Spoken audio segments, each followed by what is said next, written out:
like a tin box on wheels, but today a new kind of electric car is going on sale in Britain, the Tesla Roadster, at a cost of just under a mere £100,000.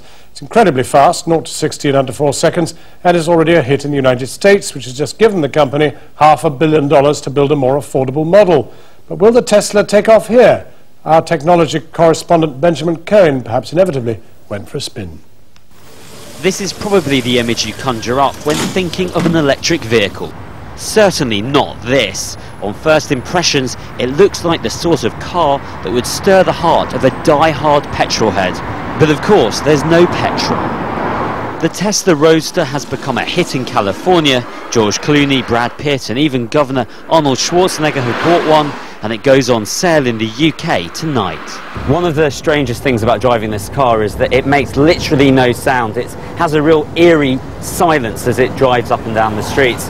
It goes from 0 to 60 in, well, next to no time. The speed's pretty intense actually when you first put your foot on the accelerator. It's certainly nothing like a normal electric car. The G-Wiz has been on sale for a number of years, and while they're increasingly common in central London, you're unlikely to find them in the rest of the country. But how does the Tesla Roadster compare with its electric and petrol rivals?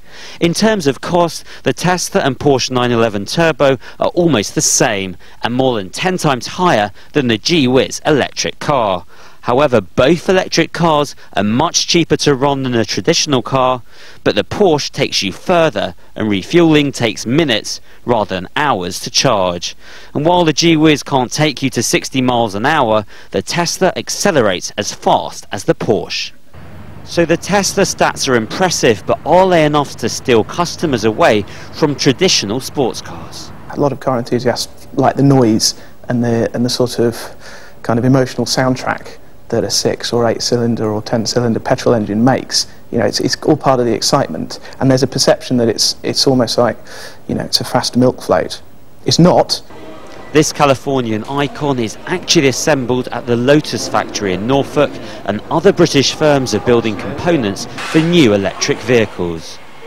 On Tuesday, the US government loaned $8 billion to the car industry, including just under $500 million to Tesla, to help them design and build a more affordable 7-seater family electric car.